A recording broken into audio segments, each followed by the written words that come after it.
This is the secret history of how a small group of British children became entangled in extraordinary events during World War II. It is an epic tale, complete with all the excitement of a boy's own story, full of courage and patriotism, made all the more dramatic because it's true. The children, seen here in this archive film, grew up in a unique community. They were all pupils at the British Memorial School in Ypres, Belgium, the sons and daughters of the great war veterans who returned to Flanders after the war to build and maintain the war graves scattered throughout the countryside. But when the Second World War broke out and the German army swept through Western Europe, the boys and girls of the Memorial School were forced to flee for their lives. In the years that followed, many Memorial School pupils would take up arms against the enemy. 70 years later, 3 of these old school friends reveal for the first time the remarkable story of how they fought back. One became a fighter pilot in the RAF. We had an enemy to fight, and our job was to destroy it at any cost. To have shown fear would have been a complete failure, in my estimation. Another pupil became the leader of a French resistance cell. I don't know whether it was because of our age, but I thought that if you had a Luger and 6 rounds, you could take on the German army. Didn't realize that it was a mere nothing. The other pupil became an undercover agent. I don't frighten quickly. I don't think ever. I think if I am what I am, I owe it to the British Memorial School. These are the children who fought Hitler.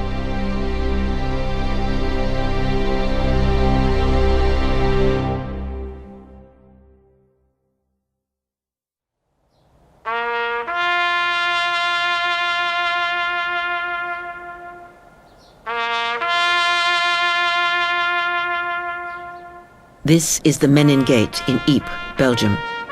Here, every night for over 80 years, buglers have sounded the last post. It is played in memory of the Allied soldiers who gave their lives during the First World War and who are remembered in cemeteries and memorials throughout Flanders.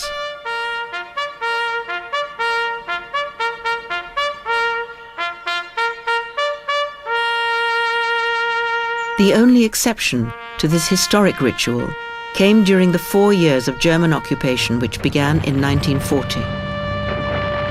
As the Nazis entered Belgium and the final plaintive note rang out for the last time, it was a call to arms for the British children for whom the sacred soil of Ypres had once been home.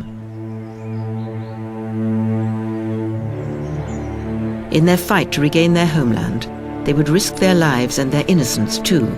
But for the sake of freedom and the memory of those who had gone before them, it was a risk they were willing to take.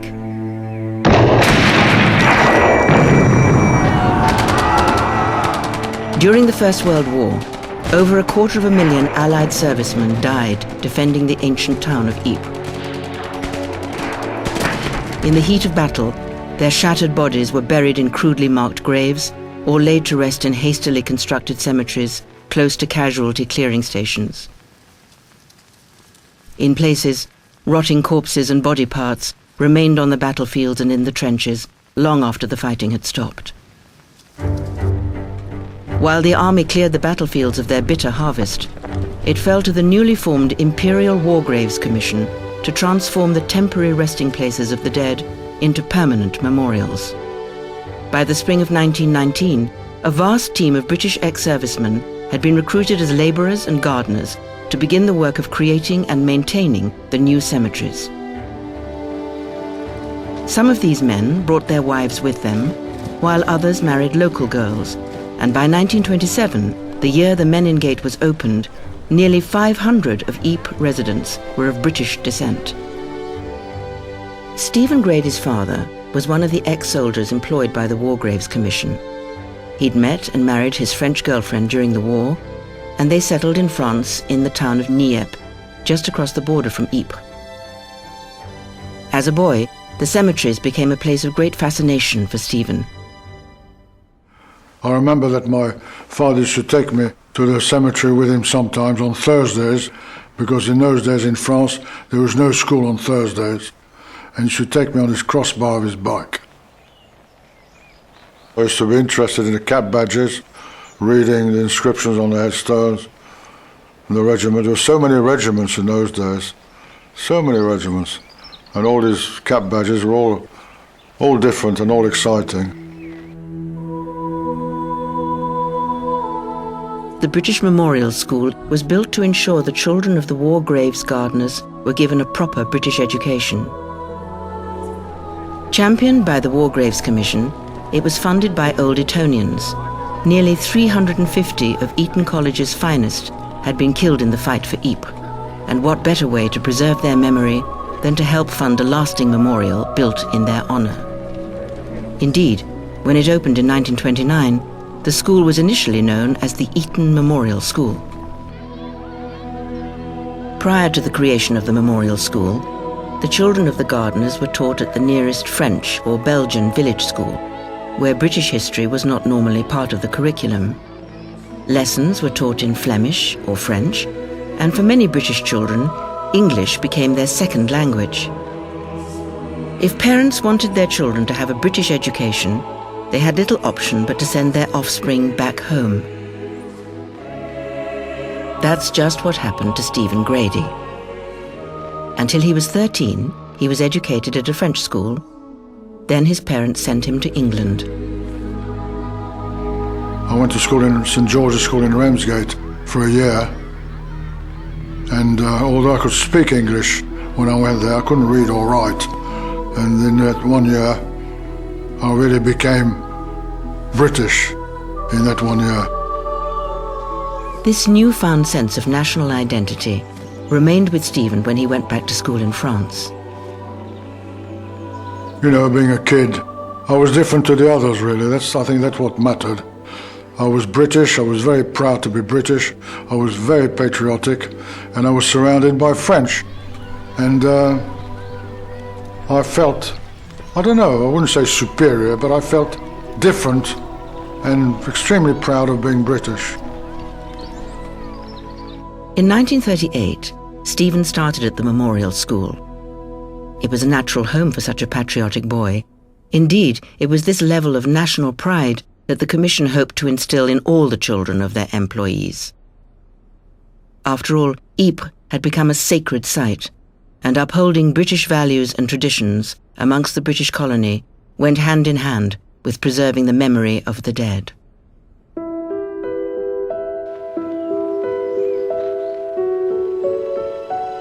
This rare archive film, shot just weeks before the outbreak of the Second World War, shows the children of the British Memorial School performing for parents and local dignitaries at the school's annual prize-giving ceremony. It was one of the many festivities enjoyed by the pupils of this very British school. Although it existed for just 10 years, the school helped to create and nurture an extraordinary set of pupils. Many of these boys and girls started life with little knowledge of Britain, yet in time they would come to embody a particular kind of Britishness, one of patriotism and self-sacrifice, where dogged determination and a stiff upper lip were the order of the day. And when the time came, many were willing to risk their lives for king and country. Like Stephen Grady, Gardner's son Jerry Eaton had been educated in France before joining the school. The change was quite enormous, changing from French teaching to English teaching. I found it quite difficult at first. I think we all did. In France, we were treated at school as French boys, and everything emphasized the French aspect. The difference really was that when we came to Ypres, the British side of life was accentuated. We had maypole dances. We celebrated all the national days that Britain celebrated. We did the usual things like running, hurdling, long jump, high jump. And I was particularly fast, and I could jump well. and I won the sports prize for the school. And my prize was a book called The Mowgli Stories by Rudyard Kipling. Excellent book. Jerry became a model pupil and proud school captain, his transformation from French schoolboy to patriotic British subject confirmed when at just 15 years of age, he asked his headmaster, Mr. Allen, to help him join the RAF. He managed to approach the MOD, and eventually the exam papers for the entry for January 1937 were sent out. I took them in Belgium, supervised by Mr. Allen, and found that I'd passed.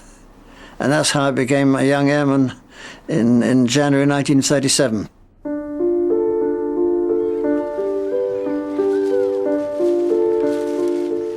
Elaine Madden started at the British Memorial School when she was 5 years old.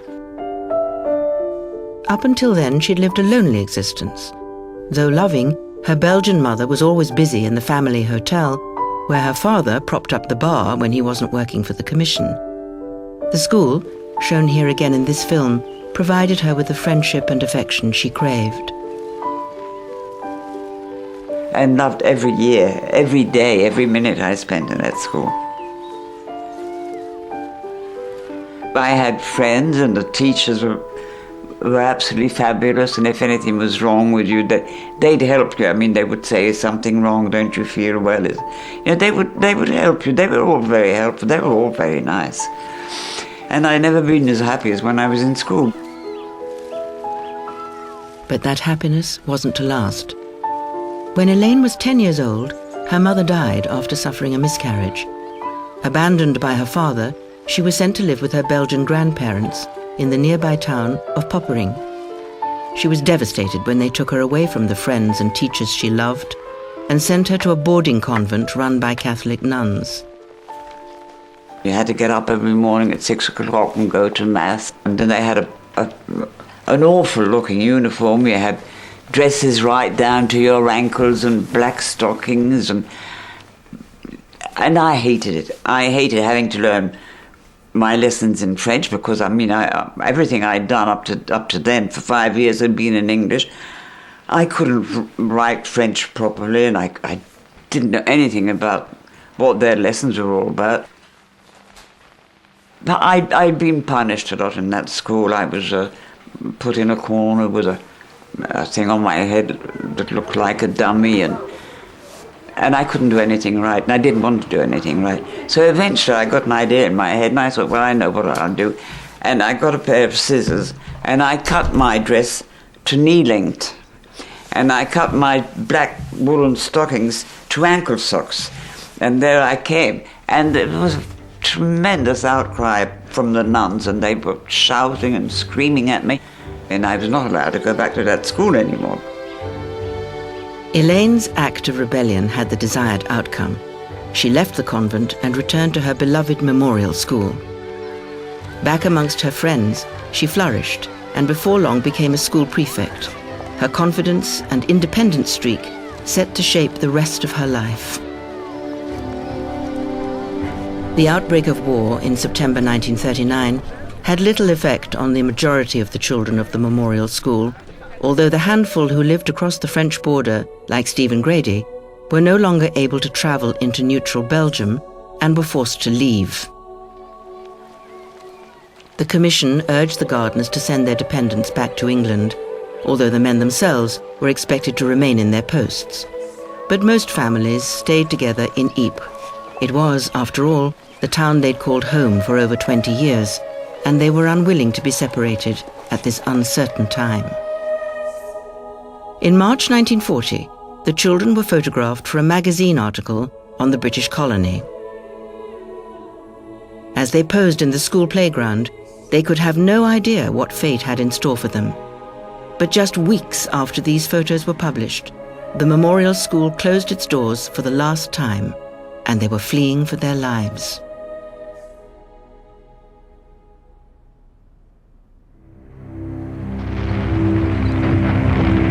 On the 10th of May 1940, Hitler launched the Blitzkrieg, the lightning invasion of France and the Low Countries, that heralded a new kind of mobile war, quite unlike anything seen in Flanders during World War I. Parachutists and panzer divisions swept into Belgium and Holland with a speed and ferocity that caught the Allies completely off guard. Within hours, the Germans had captured key defensive positions, and as tanks and infantry began their drive to the Channel ports, Stuka dive bombers rained terror from the skies. Within weeks, the men of the British Army were in retreat, blowing bridges as they left.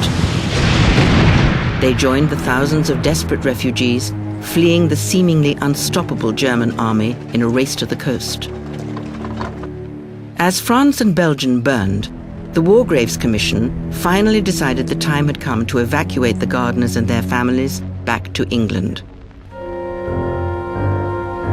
On Saturday the 18th of May, over 200 men, women and children gathered in the schoolyard to board the unlikely fleet of vans, cars and bicycles that would take them to the coast. A week later, after an arduous journey during which the families were bombed and separated, they made it to Calais, where they boarded some of the last boats to leave for England. It was a miraculous escape. By the 26th of May, Calais was in German hands. The British Army continued a desperate rearguard action as it retreated towards Dunkirk, but the sheer strength of German firepower was impossible to resist. With its back to the sea, the British Army faced annihilation. Despite the impending danger, not all the War Graves gardeners and their families had left with the official evacuation party. Stephen Grady's mother was blind with cataracts, and his father chose to go into hiding rather than leave her behind. But 14-year-old Stephen was determined to try and escape. 2 days before the fall of Calais, he set off on his bike with his French neighbour Lombard, hoping to get to England. We cycled all the way to Calais, slept in the farm on the way up, all the way to Calais, absolute pandemonium there, a few bombs dropping here and there. Tried to get to Dunkirk. I met some British troops there that didn't want to have anything to do with me. I had no passport. All I could do was speak English. There was no question of my being shipped back to England when there were 300,000 soldiers waiting to be shipped back. The evacuation of Dunkirk began on the 26th of May. By then, the town was in flames. Tens of thousands of beleaguered soldiers made their way to the beaches as boats of all shapes and sizes headed across the channel in a desperate attempt to rescue them. And all the while, Stuka dive bombers carried out their deadly work with impunity. It was into this hellhole that 17-year-old Elaine Madden headed during the last week of May. In the early hours of the morning, she left her grandparents' hotel in Poppering with her young Belgian aunt Simone. By then, Poppering had been badly damaged. It looked as though practically half the town had been bombed out, and there were parts of bodies lying on the pavements, on the streets, and there was even just a head, just one head lying in the gutter. And then we saw a lot of refugee people on the roads, so we just followed them. Elaine and Simone walked for days, sleeping rough and sheltering from the dive bombers that mercilessly targeted helpless refugees.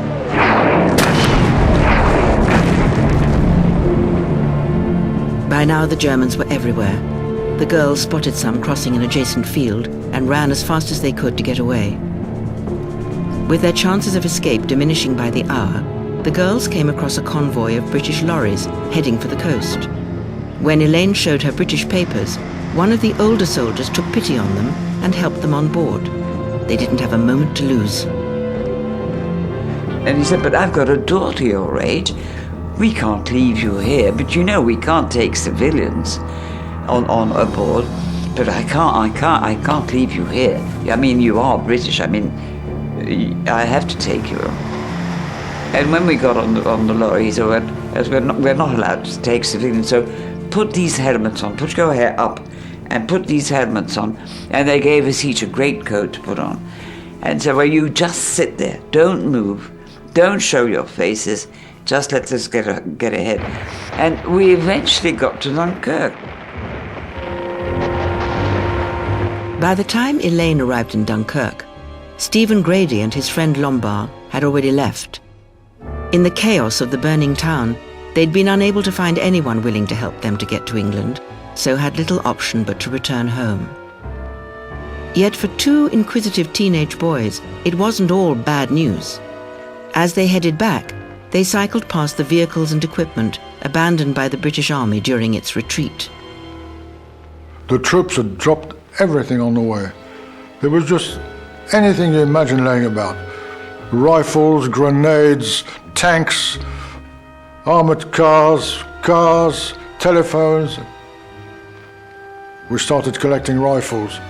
We collected about 6 rifles, all of different type, with some ammunition, some grenades, and a light machine gun. And we hid all those in a box on a friend who lived in a farm in one of the fields. But it was an absolute treasure trove for a boy of that age. There was just everything about. Back in Dunkirk, Elaine and Simone, still masquerading as soldiers in their army greatcoats and helmets, had joined a long queue of exhausted soldiers, waiting on a wooden pier for help to arrive. It was a terrifying place for the grown men of the British Army, let alone 2 teenage girls not long out of school. I don't know for how many hours we were on this pier, and it was kind of sleepwalking and stopping and waiting and waiting and waiting and going ahead again with all these flames around us and bombers coming over and bombs falling into the sea, and it was a nightmare. And I think I was just numb. Finally, their turn came, when a fishing boat moored alongside the pier and the 2 girls climbed on board. Well, I went down first with kind of a rope ladder. And when I got to the bottom, I heard somebody say, ladies' legs. So I kind of looked around and I said, yes, but I'm English. So it was not to be kicked off the boat. And then Simone came down, because another pair of ladies' legs. She's my aunt. In the first week of June, over 338,000 British and French troops were rescued from the beaches of Dunkirk. In England, the press was full of praise for the courage of the little ships that had saved the British Army from disaster, and quick to pick up on Elaine and Simone's extraordinary story. But for the girls, it was a relief just to be back safely on dry land. When we got on the ground, I thought, thank God I'm safe at last, you know. This atrocious nightmare had suddenly stopped. It was calm, it was light, and people were talking English, and there were no bodies lying around, and it was as though they suddenly landed in heaven. I'm safe. However, as Elaine was enjoying her first taste of freedom, Adolf Hitler and his entourage had swept into Ypres. This rare archive film captured the moment he walked triumphantly through the Menin Gate, finally in possession of the town the Germans had failed to conquer during the First World War. The last post was played no more. In the months ahead, the children of the memorial school would have to risk everything to regain the little bit of Europe they used to call home.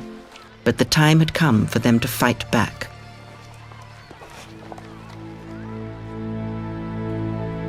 By this time, ex-school captain turned RAF volunteer Jerry Eaton had completed his 3 years training and was now a fully qualified aircraft technician. But as the Battle of Britain raged in the skies above southern England, Jerry's patriotism and competitive streak demanded he take a more active role in the unfolding events. In 1940, I was stationed at Montrose in Scotland, and during one of my holidays back to Ilford, I actually saw that on a particular afternoon, the German bombers attacking the city, and it was quite incredible watching bombers being shot down seeing the fighters, Hurricanes and Spitfires diving in between, and the odd parachutes opening as people ejected. That night, of course, the whole of the dock area was on fire. It seemed as if the whole of London was burning. And I think, having seen the fighting and the bombing, that I might perhaps try to get onto a pilot's course myself and do some of the fighting which was taking place. After pleading with his commanding officers, Jerry's wish was granted, and he was sent to America to train as a pilot.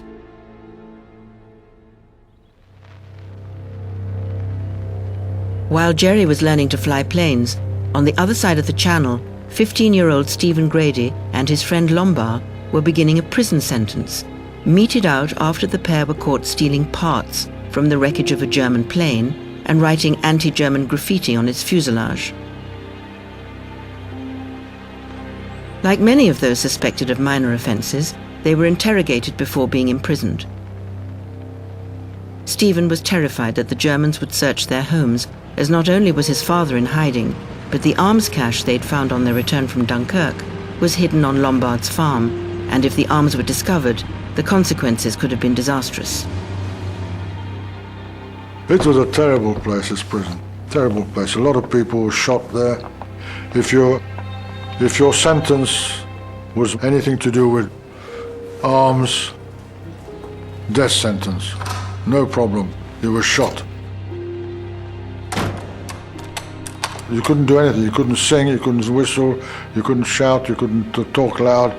There was a window too high, you couldn't look out of it anywhere. It was just terrible. Stephen was held captive in the same tiny cell for the next 3 months. Missing his family, he drew these simple pictures of home to help keep up his spirits.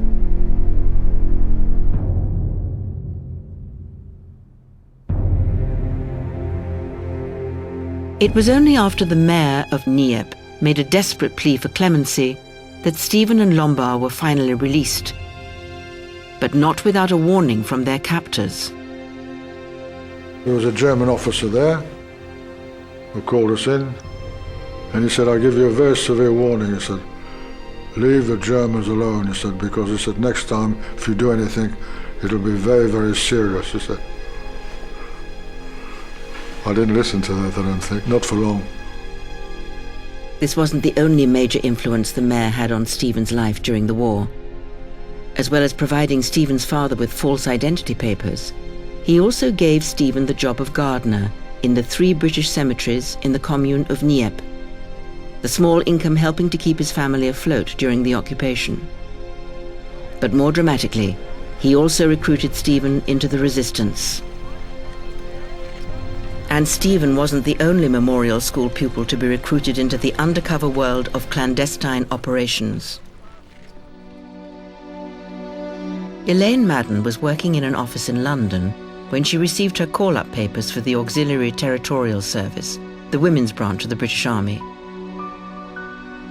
Convinced that she could do something better and more useful, particularly given the fact that she could speak 3 languages, Elaine complained to a friend in the military. And as word of her enthusiasm got around, she was called for an interview with T-Section, the Belgian arm of the Special Operations Executive. Well, I suppose you're wondering why I sent for you. Yes.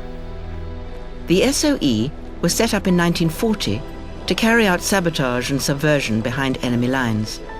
It was extremely dangerous work, and operatives faced torture and execution if caught by the Germans.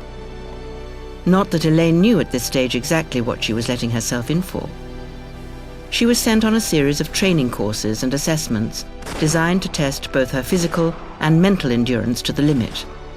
Assault courses, weapons training, and silent killing techniques were followed by lessons in code breaking, wireless operation, and resistance to interrogation.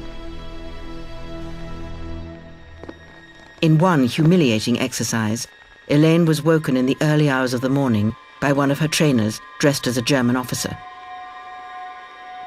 Said I was a prisoner and I had to come down into the interrogation room. And it was kind of a big room. It was dark everywhere except for some kind of big headlight over the over the table, and there was 3 German officers sitting behind the table. And I was in pajamas. I mean, just taken out of my bed as I was. And then they started interrogating me. And then they made me stand up on a chair. And I was standing up on this chair with the kind of a big floodlight into my eyes. And then they made me take off my pyjama jacket and went on interrogating. So I just had pyjama trousers on and bare from the waist up on this damn chair, thinking, what the hell are they playing at? And then they turned the lights on, and all the other students were sitting around. And when the light went on, they all started clapping, because there I was, bare-breasted, standing up on this chair. I could have killed them. Despite the humiliation, Elaine had completed her preliminary training, but there would be still one final test to come.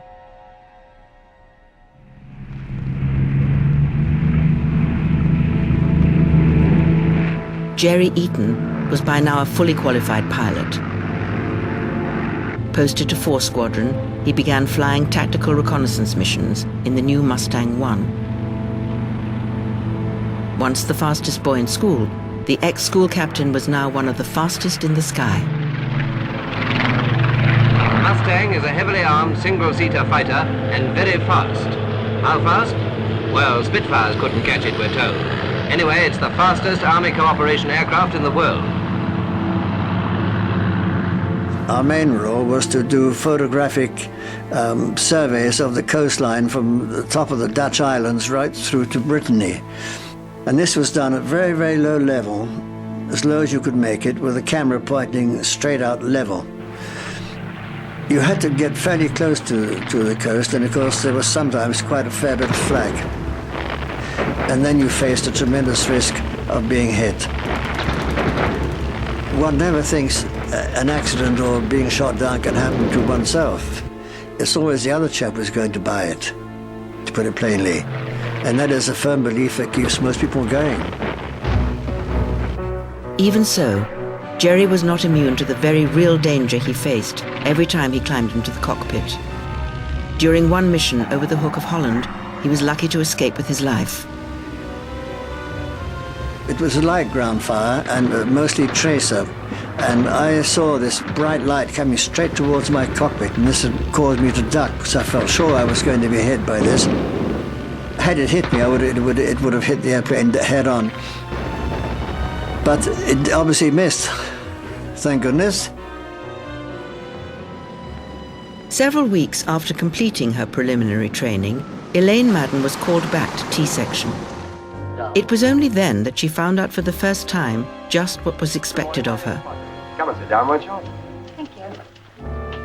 And they said, okay, well now you've done well in all your courses. Now we go to Ringway. And I said, Ringway? He said, yes, for the parachute jumping. And I said, parachute jumping? I must have gone white in the face. And he looked at me and he said, yes, of course. He said, how do you think we get you to Belgium? And I thought, Belgium, now? And he said, yes, of course, what do you think what are you doing here? I don't know. I don't know. I didn't know. I had no idea I was going to go to Belgium. He got into such a filthy rage. How the hell did you get in here? Now that you passed all your training, we can't kick you out. What are we going to do? And you're too bloody scared to jump from an airplane. And he got me so annoyed that I was stamping my feet and he said, I will jump, I will jump, I will jump. And eventually he said, if you don't jump, my God, there'll be hell waiting for you. So off I went to Ringway. Action station! With her usual indomitable spirit, Elaine passed the test. Go! She was now a fully trained SOE agent, ready for service in the field. In Ypres, Stephen Grady's job as a war graves gardener was providing excellent cover for his clandestine resistance work. In the early part of the war, this consisted mainly of the smuggling of downed airmen back to Britain, the distribution of anti-German propaganda, and minor sabotage. Despite being only 16, he was soon promoted to head of his section. I was the youngest in the group, but I was always available. I spoke English. I did most of the conveying of airmen. So, and I had a job I could leave at any time, paid by the mayor. The mayor was in the resistance. And the others all the other people in my group had a job to do, so they weren't always available. And as I said earlier, being British, I felt different. I felt that I couldn't let the side down in front of the French. So I was the head of the section, and I felt I had to give the example. It was my job to lead and to do better than the others. Back in London, Elaine Madden was issued with a cyanide pill, false identity papers, and briefed on the details of her first mission as an SOE agent. She was to be dropped into Belgium with a highly experienced SOE operative called André Wendelin and his radio operator, Jacques van der Spiegel. Hello, hi. Fine, thank you. You know each other, of course. Yes, but... It seemed to us a woman would be less liable to suspicion in Rouen than a man. Don't you agree? Yes, I suppose so. I've already explained the mission briefly. Elaine's main objective was to keep André and Jacques safe as they collected vital information on German troop movements and the location of rocket sites. It would be treacherous work. Wendelin was wanted by the Gestapo, and although Elaine didn't know it, 4 of T-Section's agents had been captured and beheaded just weeks before. But her first challenge was to parachute safely into occupied territory. And I decided I would jump number 1 because I knew that in that way I'd go. And if the other 2 went, I might not jump, so I jumped first. The dispatcher opened the hatch that we had to jump through. And then suddenly this American dispatcher looked at me and said, "Honey, I'm going to kiss you goodbye because I'm probably the last American the man who'll ever kiss you," or something like that. And he kissed me, and they kind of took my parachute straps and just dropped me in the hole. I didn't even have to do the slightest movement, so I didn't jump. I was dropped.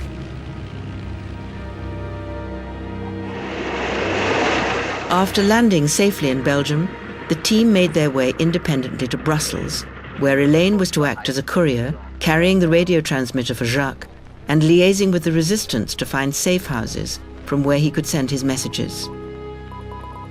They were soon up and running.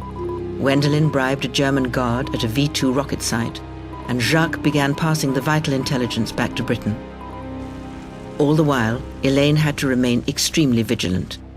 The Germans had developed mobile radio detector vans to track down wireless signals, and it was Elaine's responsibility to ensure Jacques wasn't caught in the act. Any mistakes could prove fatal.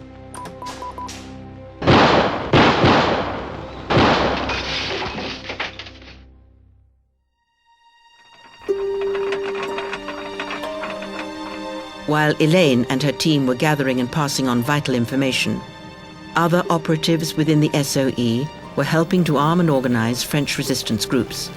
Among them was one Captain Michael Trotterbus. In 1943, Trotterbus took Stephen and the others to collect a large consignment of weapons that had been parachuted in from Britain. He decided that we were worth being supplied with some of the materials that was being dropped. So we went on one occasion to a place called Ronsard near Arras, and in this Beats Mangel-Wurzel silo were 7 containers of arms, Sten guns, gammon grenades, Mills bombs, and then 808 explosive, the Cortex, all the stuff to detonate with. So we covered these with turnips, and we managed to get all the stuff back to Ypres in a farm. Stacked it there, and the following day we came back, and Trotterbus came back, and he opened all the containers, and he gave me a Luger. Little did Stephen know just what effect the possession of that gun would have on the rest of his life. But for now, Trotopus set about the task of training Stephen in the art of sabotage and bomb making. Over the course of the next few months, his group would disrupt the railways, the waterways, and by simply dropping nails on the road, would bring a whole German ammunition convoy to its knees. I enjoyed putting nails on the road. I enjoyed seeing the Germans go down with all their tires flat. I enjoyed hearing the Germans screaming their heads off because they couldn't proceed any further. I enjoyed blowing up the railway line. I enjoyed blowing up the sluice gates. And what I wouldn't have enjoyed is being caught in the act of doing it. But I wasn't. As Stephen was destroying German infrastructure on the ground, Flight Lieutenant Jerry Eaton was attacking it from the air. By 1943, Jerry's main role was still in reconnaissance work, but by then the Mustang I had gained something of a reputation as a train buster. The action pictures that follow were taken by the camera gun of Pilot Officer Grant, a Canadian, who beat up no less than 12 locomotives in one sortie.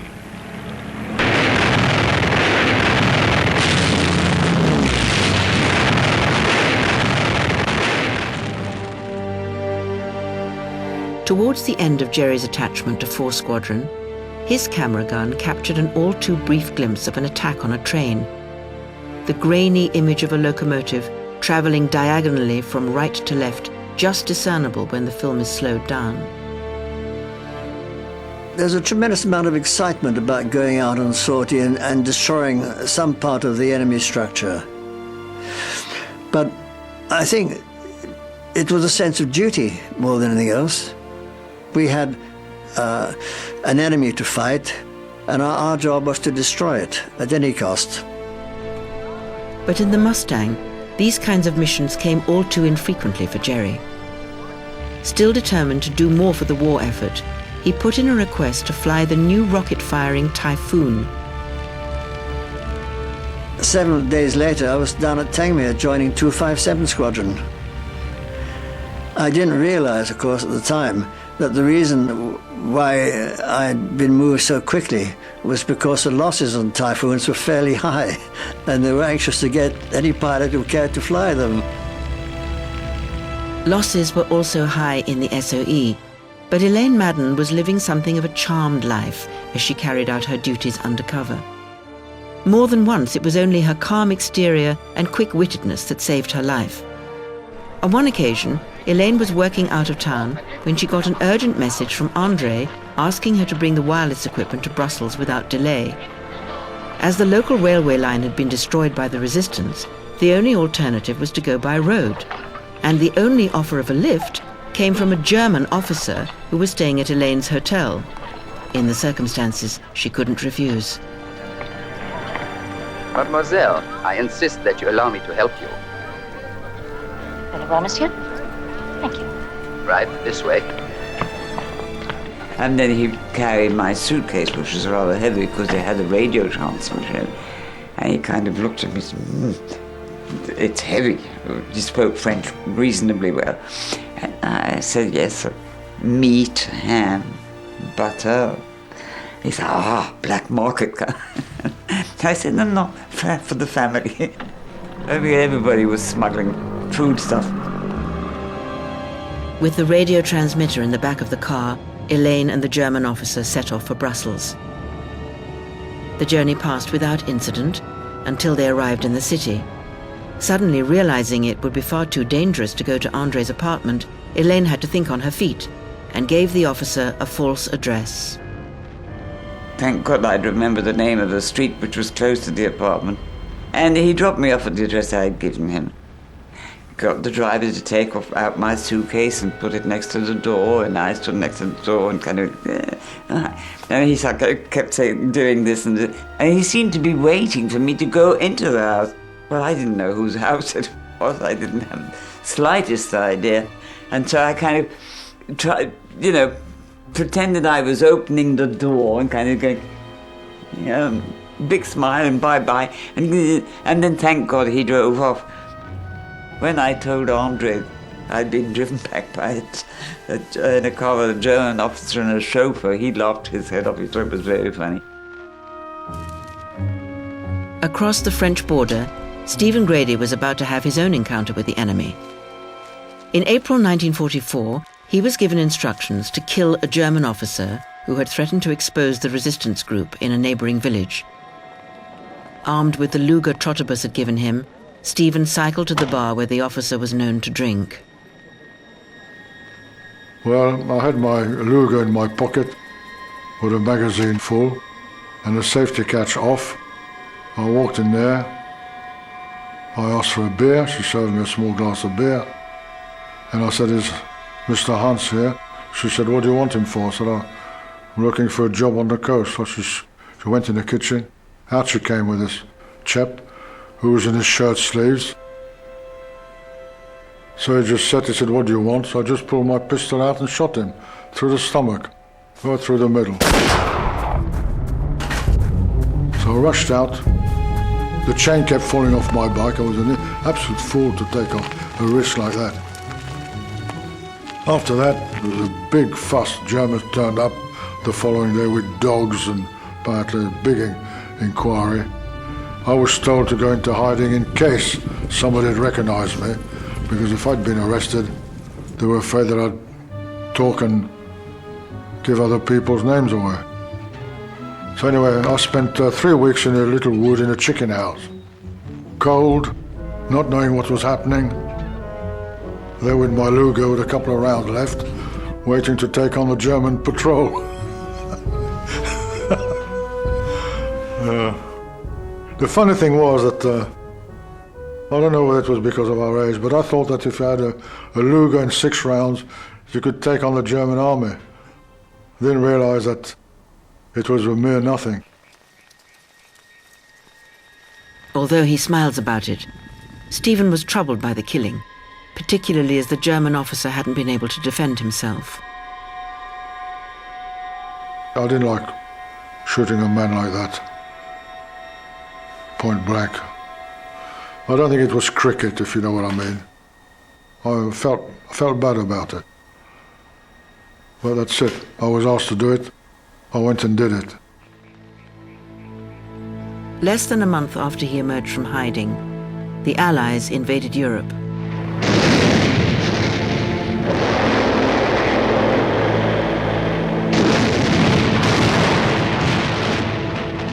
As troops and equipment landed on the beaches of Normandy, resistance groups across France prepared to join in the fight.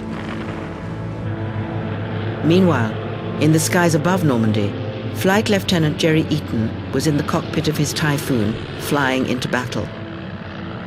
The sky was full of airplanes. You just couldn't, you had to keep your eyes open in case of collisions. There's no doubt we had total air superiority at that time. Operating in what was known as the cab rank system, Jerry's squadron flew in support of the ground troops. And when pockets of German resistance were encountered, the Typhoons were called in to clear the way. The effects were devastating. But unlike Stephen Grady, Jerry was able to distance himself from the results of his actions. I've always described fighting from the air, from our point of view, as being a rather clean war. With the army, whether you were just an infantryman or a tank man, you saw the result of your attacks. You saw bodies, you saw blood and all that sort of thing. We never did. We hit the target. There may have been dozens killed, but you never saw them. So on the whole, compared to being a soldier on the ground, the war was much cleaner for us.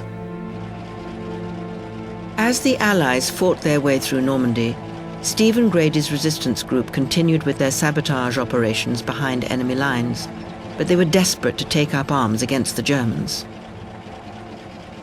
By the 27th of August 1944, they could wait no longer and went in search of German stragglers.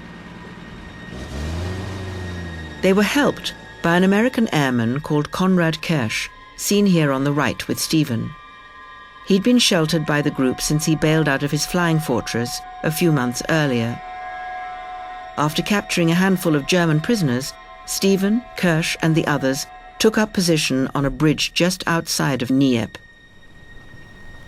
And then during the night, on the second night, suddenly I was with Kirsch and another chap, and we heard clomp, clomp, clomp on the wooden bridge.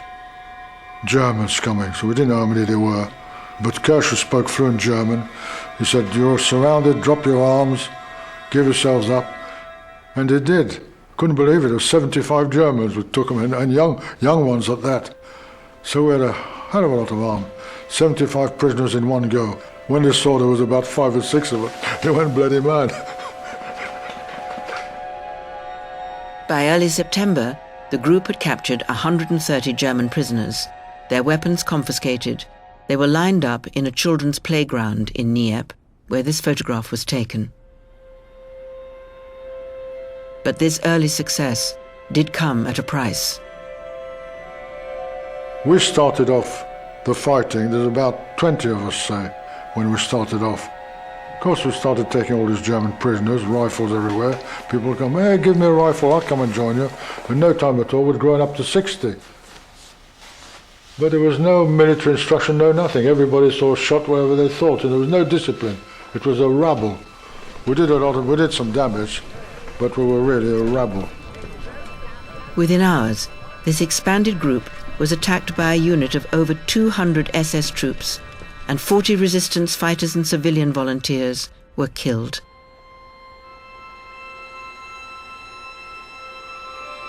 Stephen was lucky to survive.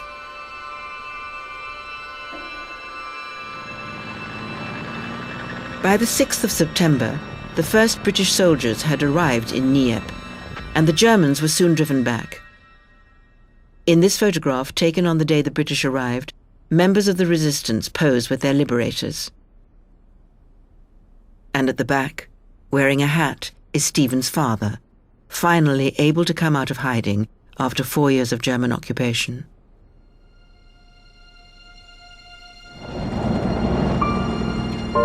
Across the border, the Allies had swept into Brussels and crowds lined the streets to welcome them. As they celebrated, SOE agent Elaine Madden asked for her uniform to be sent from London. No longer working undercover, she could at last wear her wings with pride. The people who saw me in uniform with my wings on, they kind of looked at me and said, "Are you English?" I said, "Yes." "And you're a parachutist?" And I said, "Yes." But I was the only, British girl in uniform, apart from the German girls. Did they see it? And it was an uproar. I couldn't even walk. They would carry me on their shoulders and kind of show off. "Regardez la parachutiste! Look at the parachutist!" These were some of the happiest days in my life. Because everybody seemed to be so proud of me and to kiss me and to love me, and there was such a lot of hugging and drinking and eating and invitations of people that I'd never seen in my life. It was a fabulous feeling.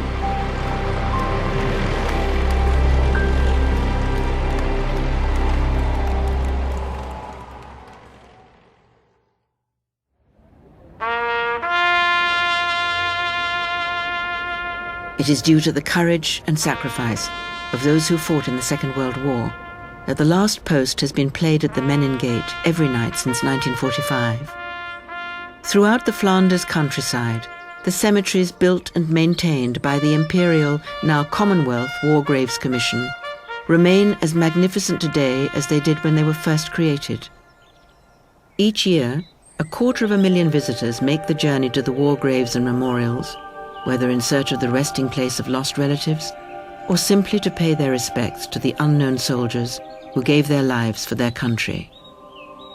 And for the children of the memorial school, there is an added poignancy. Not only are these the cemeteries where their fathers toiled 80 years ago, they are also the places where some of those who fought alongside them during the Second World War are buried. After the war, the British Memorial School never reopened, but the spirit of patriotism it instilled in its former pupils had a lasting legacy. Ex-school captain Jerry Eaton served in the Royal Air Force for 35 years. Awarded the Distinguished Flying Cross for his services during the war, he retired in 1972, having risen to the rank of wing commander. For the son of a gardener, for whom English was once a second language, it was a remarkable achievement. I think during the whole of the period when I was on operational flying, we felt we were part of a big effort, and we felt very much alive. We felt we were doing something good. There was never any thought of death or the possibility of it. We were just happy in a way to be fighting a good cause and doing as much damage to the other side as we could. Following in his father's footsteps, Stephen Grady worked for the Commonwealth War Graves Commission for almost 40 years, eventually becoming one of its leading figures, responsible for cemeteries in 10 countries across the whole of the Mediterranean region. But although he had a long and successful career, the 4 years he spent as part of the French resistance group remain among his most vivid memories. The excitement that I had in those days at my age was something that you can't forget, really. The danger and the excitement. Those 4 years of occupation seemed to be half my life, really. The intensity of the feeling at the time takes precedence over the humdrum of the succeeding years. If you're 16 or 17 and you're given rifles and plastic explosive and things like that, it is an adventure. Would be to any boy of that age, I would think. Among the many accolades he received for his wartime services, Stephen was awarded the Croix de Guerre, was mentioned in dispatches, and was given a personal message of thanks from US President Eisenhower.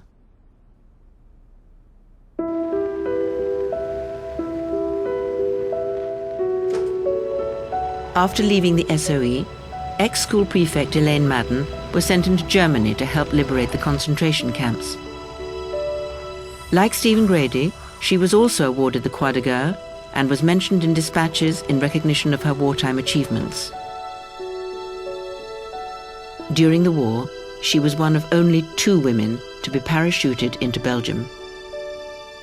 Of the 183 agents sent into the field by T-section, a third were killed carrying out their duties. But Elaine took it all in her stride, the courage, confidence, and spirit of adventure that she'd gained during her time at the British Memorial School, enabling her in her own small way to help win the war. I felt proud of having been in the war, having helped out, and I wasn't frightened. Maybe that's why I didn't get arrested or didn't get stopped. Maybe didn't look frightened enough for the Germans to suspect me. If I am what I am, I owe it to the British Memorial School.